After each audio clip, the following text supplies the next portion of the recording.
Merhaba Kült TV'nin araştıran insanları. Tüm dünyada kriptoloji ile az ya da çok uğraşan, herkesin en büyük beyin fırtınası haline gelen Illuminati kart oyunu hakkında bilgiler vereceğimiz bir video ile sizlerle beraberiz.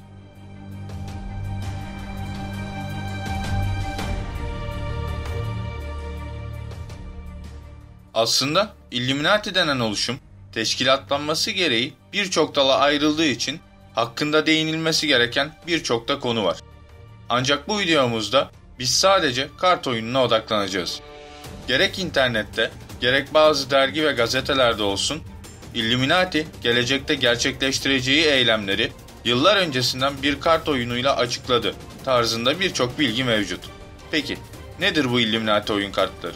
Amerika Birleşik Devletleri merkezli Steve Jackson Games firması 1994 yılında Monopoly gibi kendine has bir kart oyunu piyasaya sürmüştür.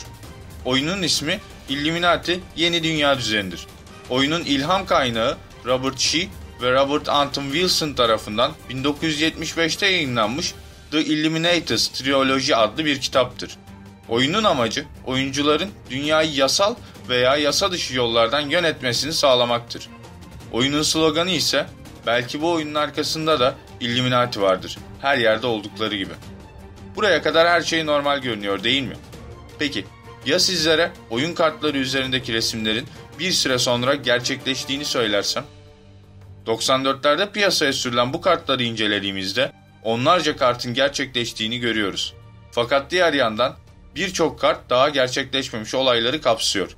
Bu kartların 370 tanesi açıklamakta zorlandığımız ve daha gerçekleşmemiş olayları kapsıyor. 400'e yakın Illuminati oyun kartı var. Şimdi bu kartların bazılarına göz atalım.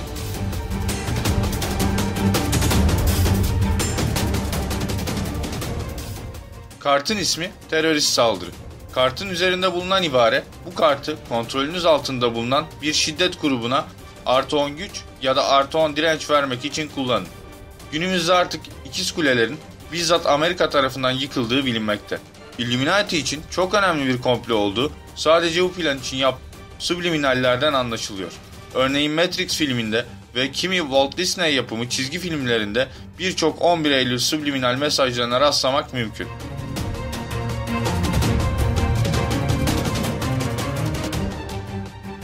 Kartın ismi Terörist Saldırı 2.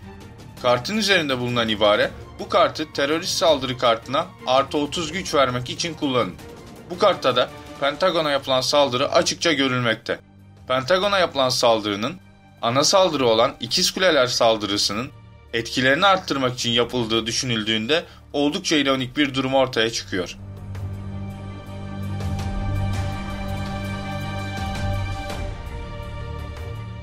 Kartın ismi Amerikan Başkanlık Seçimi. Bu kartta da eski Amerikan Başkanı Bill Clinton'ı çok net şekilde görüyoruz.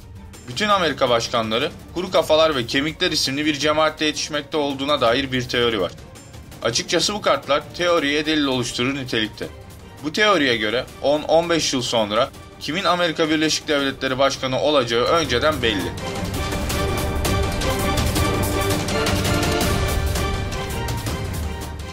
Kartın ismi Amerika yeni başkanını seçiyor. Clinton'dan sonra gelen kartımızda Amerika Birleşik Devletleri'nin ilk siyahi lideri Barack Obama da açıkça görüldüğü gibi oyundaki yerini yıllar öncesinden almış. Bu kartta açık şekilde Kuru Kafa ve Kemikler tarikatı teorisine delil teşkil eden nitelikte.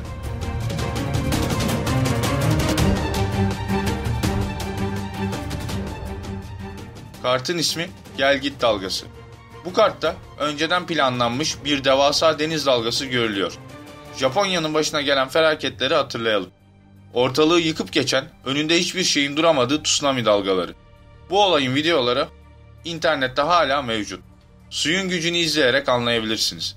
Japonya ile ne alaka diye düşünüyorsanız acele etmeyin. Sıradaki karta bir göz atın.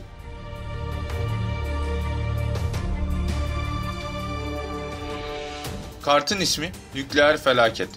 Tarih 2011. Tohoku depremi ve sonrası.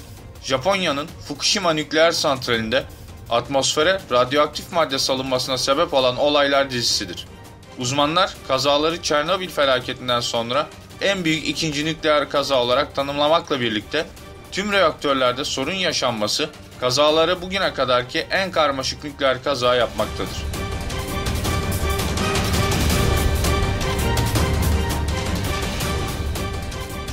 Kartın ismi deprem projektörü. Kartın üzerinde bulunan ibare, bir bölgede planlanmış deprem yaratın. Özelliği ise bu kartı nükleer felaket kartı ile kullanırsanız artı 10 güç verir. Amerika Birleşik Devletleri'nin HAARP silahını duymuşsunuzdur. Bu silahın başlıca fonksiyonlarına bir göz atacak olursak, dünya üzerindeki petrol ve doğalgaz gibi stratejik yeraltı kaynaklarının yerlerini tespit etmek, gerekli zamanlarda Amerika Birleşik Devletleri ordusu dışındaki haberleşme kaynaklarını kesmek, olası bir füze saldırısında füzeyi havada imha etmek, depremler yaratmak gibi fonksiyonları vardır. Yani tam olarak kartın oyundaki işleviyle HAARP'ın gerçek dünyadaki işlevi paralel şekilde birbirinin aynısı.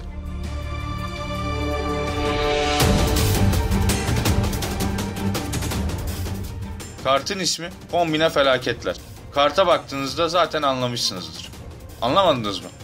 Saat 11:11 gösteriyor. 11:11 nedir diye soruyorsanız, Fukushima nükleer santral kazaları 11 Mart 2011'de meydana geldi. Yani 03.11.2011. Ve ilginçtir ki kartta yıkılan kulenin gerçeği Wako Saat Kulesi'dir. Japonya, Tokyo'dadır.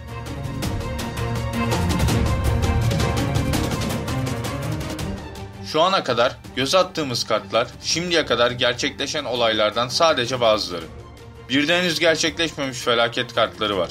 İnsanlar laboratuvarlarda üretilen zombi virüslerinin bulaştırılması, kurtulması gerekenlerin uzayda bir koloniye taşınması, uzaylılarla anlaşıp dünyanın bazı bölgelerinin işgaline izin verilmesi, ekonomik krizler yaratılıp toplumlar üzerinde baskı kurulması, basın yoluyla insanların manipüle edilmesi gibi daha nice olaylar silsilesiyle kartlar uzayıp gidiyor.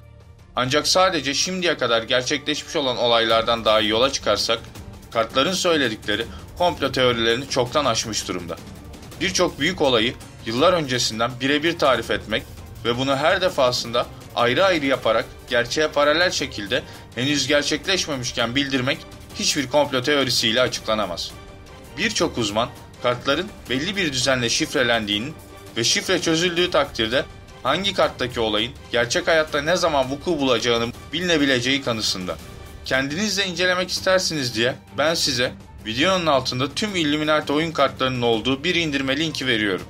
Diğer yüzlerce kartı incelediğinizde eminim kafanızda binlerce komplo teorisi uyanacaktır. Tüm soru, görüş ve önerileriniz için bana videonun altında bulunan mail adresinden ulaşabilirsiniz.